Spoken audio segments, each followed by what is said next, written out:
Hey guys, we're back. It's been a long hiatus since we've done a video, but yeah, we're back. Doing more Yu-Gi-Oh content.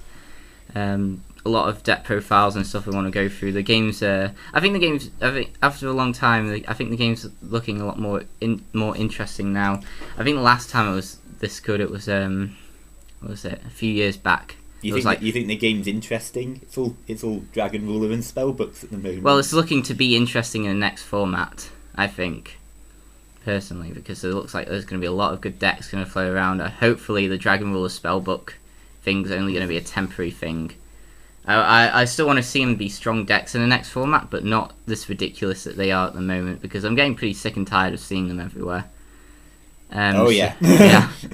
So to start off, we're doing something fresh. We're doing a deck that has been taken to the European Championships that has done quite well. What place did you get with this deck? I finished in 166th place. 166th with a 7-4 record. With a 7-win 4-loss record, which is for this deck very good. And considering the position the deck was actually in a week before, it's done really well for itself. So let's explain the deck. It's agents first, and it's been a real hard grind getting this deck right for the Euros, but it seemed to be quite effective, and it did well against one of the top decks, Spellbooks. Out of the 4 you played, I believe you won 3. Yes. In my Spellbook matchups, I won 3 and lost once in the main tournament, which I think is pretty damn good. Yeah. So let's not waste any more time. Let's get on with the deck profile, and hopefully in another video we can show you a match with how this deck plays. So let's get on with the profile. Thank you. So we're going to start with the Agent engine. So you start with Agent of Mystery Earth, 2 copies. This is to search out Venus, and it's also a tuner, so you can go into synchro summons, which can make a lot of difference in some situations. Yeah. And then, of course, pretty standard. 3 copies of Agent of Creation Venus, and 3 Mystical Shine Balls. Venus summons the Shine Balls out, and the Shine Balls are really good because you can use them for Xyz summons or for synchro summons. This whole engine helps to regulate your graveyard, regulate the number of fairies in your graveyard, to go into Archlord Christia, which I'll show you later on. And what card do you like going into most with this combo? Really, I use all the rank 2 Xyzs. I think over the weekend I used number 96 Dark Mist the least, but it is a good one to go to most of the time. If you want to just control the board, and you go into and you can't push for the win, you go for Gachi. Yeah. If you want to be really aggressive to get your opponent's life points down very early on, Daigusto Phoenix. or to go for an OTK and win the game, you go for Daigusto Phoenix. Yeah. Okay. It just depends on the situation. You have to be able to definitely to read the situation and decide which is the best one to go for. Boss monsters 3. Master Hyperion. This card is absolutely amazing. It's basically a fairy version of Dark Arm Dragon. Special summon him by banishing an agent from your hand, field or graveyard. It's very important to remember that you can banish an agent from your hand to summon it, because that if you remember that, it can help you to push for that extra bit of damage that you might need to get an OTK. And through its effect, once again, you can regulate the number of fairies in your graveyard. So if you have 6 fairies in your graveyard, you can banish an agent to summon Hyperion, banish another one for the effect to destroy something in your opponent, and you've regulated down to 4. Okay. And you can summon Archlord Christia, which I will show you now. And this, you really want to get this card out, because it stops your opponent from special summoning. It stops either player from special summoning. But it's a massive monster. It's 2800 attack, and if you get this out, it can shut the opponent down if they have no answer to it. And it also allows you to attack freely into an open field without fear of Gore's Tragodia or Battle Fader. Plus, you can get if it's special summoned by its own effect, you can get a fairy back from the graveyard, which is particularly good if it's something like Herald of Orange Light or Honest. Speaking of which, Herald of Orange Light, brilliant card. It's a tuner. It you discard another fairy, it and another fairy from your hand to negate an effect. Negate any effect, doesn't matter where it activates, and it destroys the monster as well. So in those respects, it's certainly in this deck, it's much better than Effect Failure. It can negate that crucial card. It can negate that crucial card the opponent is going for to get themselves in a good position. Obviously, you have to run Honest, because most of the monsters in your deck are light.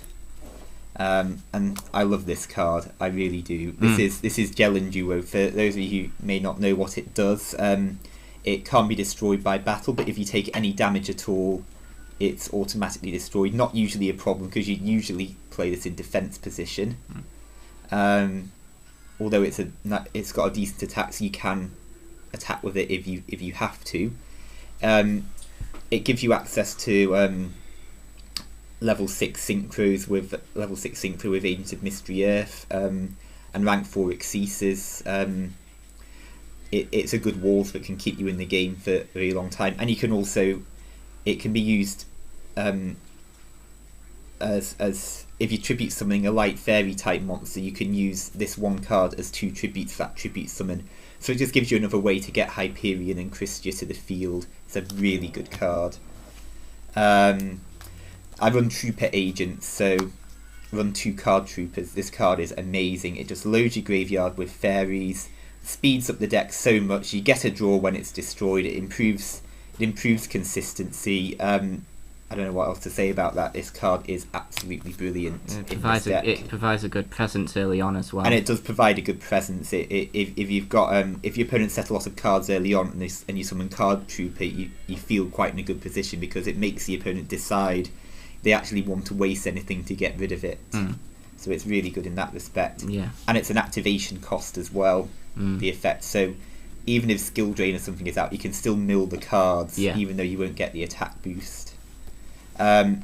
Another star card of the weekend, Maining 2 TK Ryos, is so good. This is one of the cards that really shuts down Spellbooks, and is largely one of the reasons why I was able to do so well against the deck. It just completely kills the deck if you can get it out and protect it. The only way they can really get over it is either to flip it face down with Spellbook of Fate or Book of Moon, or try and attack over it with Spellbook of Power. Something like a Kaiku and attack over it with Spellbook of Power. But if you have adequate protection out, which this deck does have trap protection, then they're going to have a really hard time to deal with this card. And it's just generally good against lots of other things as well. And then for defense, turning into attack, Gauze and Tragodia. Just really good cards. And because you run those, you can run BLS. I know there's only 2 dark monsters in the main deck, but don't forget you can also summon Dark Mist very easily from the extra deck. Also, if you've got Agents of Mystery Earth out, you can summon Catastor as well. And these all provide dark fodder for BLS, and if you get that out, it's just a brilliant boss. I don't need to tell you how good BLS is. So onto the spells. First of all, the staples, Dark Hole. So roughly how many monsters was that? Was that about? I think that's 24 monsters, I think. Yeah. Okay, so onto the spells. So onto the spells. First of all, the staples, Dark Hole, Heavy Storm, Monster Reborn. Monster Reborn particularly good in this deck because you load your graveyard so fast with Card Trooper and Herald of Orange Light. Using that to summon Christia back from your graveyard is just amazing. And then you want to get your plays off, so I main 2 MSTs. I was maining 3 at one point, but I find that 2 is enough for this deck. Don't blind MST if you can avoid it, unless you really want to push. It's good often to just set an MST, let your opponent try and destroy it, and then you hit one of their cards in return, or just wait for something really critical that the opponent plays.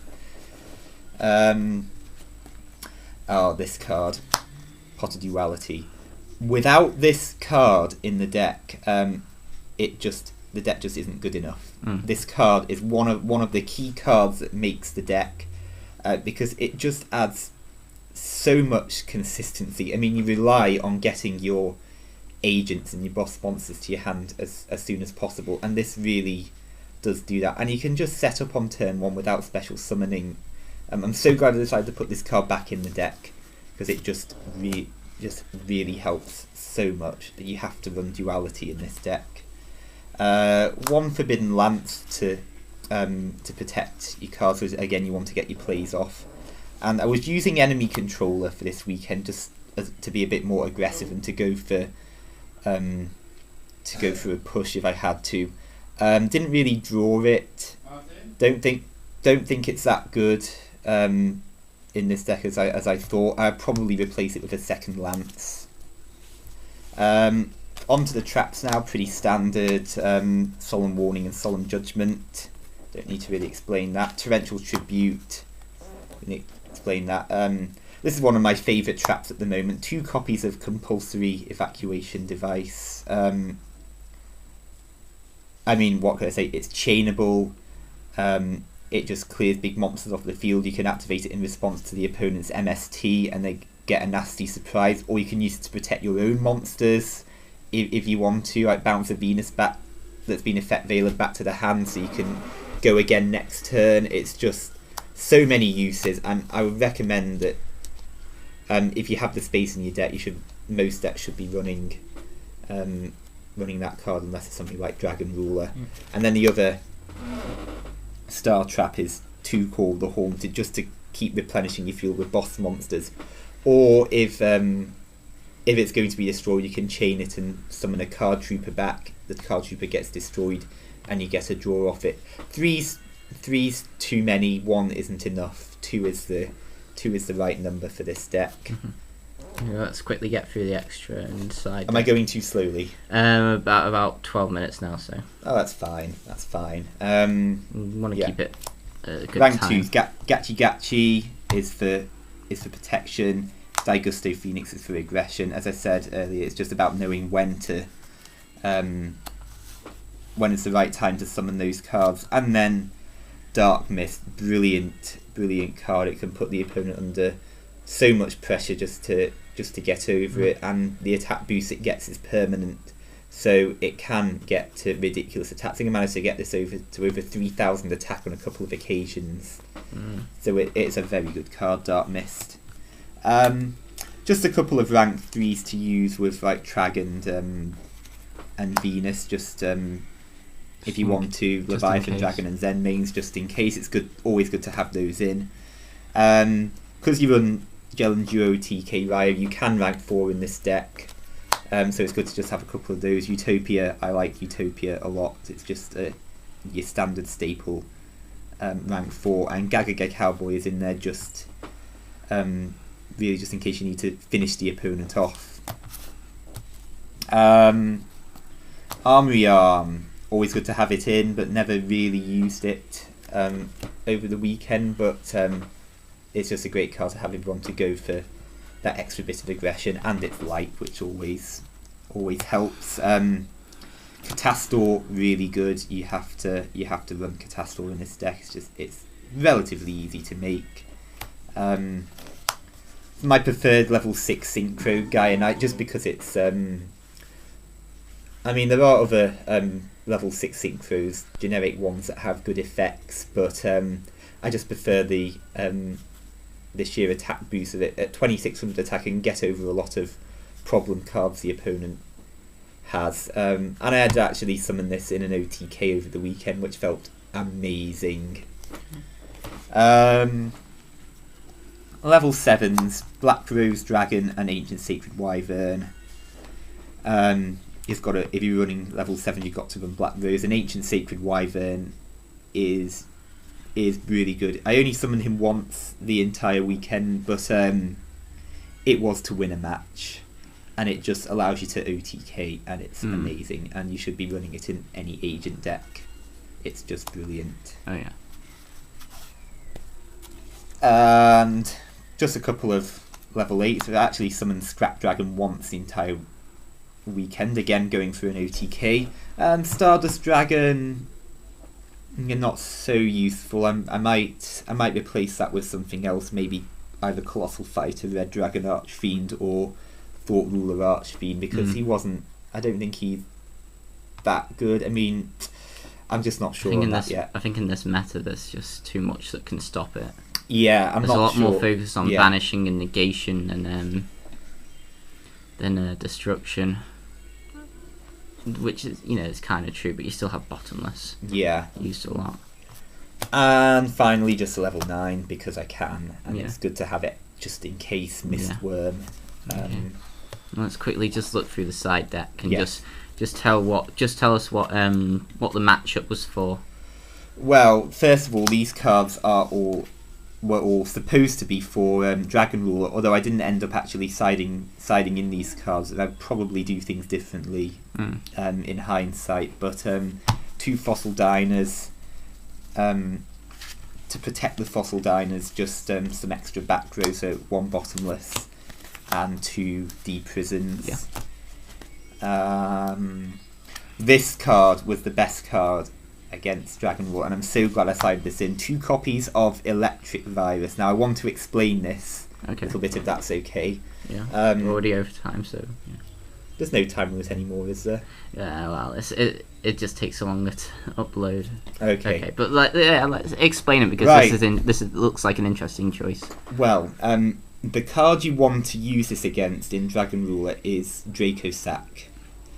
Because if you take the Draco Sack, what you can then do is you can special summon a couple of tokens, and you can destroy something the opponent, something big of the opponent's, and you can then tribute off the remaining 2 monsters to summon Archlord Christia. Or Hyperion.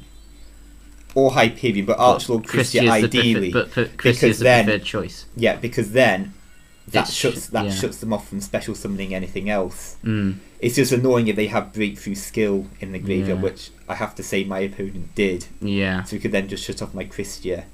But I almost beat my Dragon Ruler deck that I was up against, had it not been for the Dark Hole at the end. But never mind. This card, particularly in this deck, because you're running Archlord Christia, is very good against Dragon Ruler. And it's a light, so Yeah, and if worse comes to worse, you can just take the Draco Sack and it can tribute itself off after you summon some tokens. So that's really good. This was for Spellbooks. So you want to side extra spell and trap removal against Spellbooks, because they do, even though they don't run many traps, they do set quite a lot of cards. Like Fates and Wisdoms, and it's just good in general against decks that have a lot of back row or have crucial continuous spells or field spells or whatever. But this card, Anti-Spell Fragrance, is such a star. I mean, I must admit, when I was going into this one, I didn't really know about Droll and Lockbird, and in hindsight I probably would have sided that. But this card is unbelievable. Don't underestimate Anti-Spell Fragrance, because you just flip that up and then the deck just completely loses all its momentum, because they have to set the spell cards a turn before they activate them, which leaves them vulnerable. So anything that they get with Spellbook of Judgment, it's going to take them an eternity to actually activate them. Yeah. And then it just leaves everything vulnerable to your extra spell and trap removal and Heavy Storm. Just shuts the deck off completely, just like TK Ryo does. One Mind Crush for decks that like to search a lot from the deck, pretty obvious. Yeah. I love Soul Drain. 2 Soul Drains. It's good against Dragon Ruler, it's good against Mermails, it's good against Dark Wolves, which I actually did face in the tournament, and I did use this against Dark Wolves, and it was very, very effective. It's just so good against so many decks, and that's why I run Soul Drain, 2 copies, and then just some hand traps. DD Crow, because there are decks out there that will still be stopped by DD Crow, and 1 Maxi just against aggressive decks such as Dragon Ruler and Mermails and stuff like that.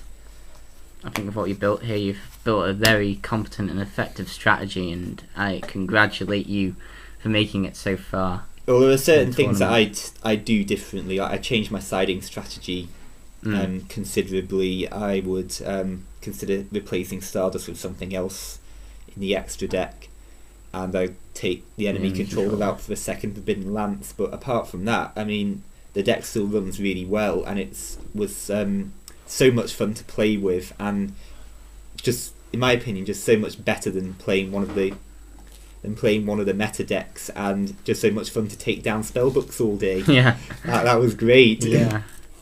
So yeah. You see, it's not all spellbooks and dragon rulers. And there is hope out there. You can build other decks, and you can have fun and win with them if you know what you're doing. So it's not all spellbooks and dragon rulers and Evilswarms and whatever else that's popular right now. You know that if you look around, you find those little gems that surprise and no mirror match. No mirror match. You run a deck like this, you don't get involved in the mirror match. It would be very rare that you come up against a mirror match, which is always pleasant. Yeah. So yeah, that was my brother's agent deck for European Championships. I hope you enjoyed this video. Comment if you have any other opinions for this deck, or if you want to, if you feel inspired to build a deck similar to this, and it will be most appreciated. It shows that our content is well received, and well, we'll see you next time.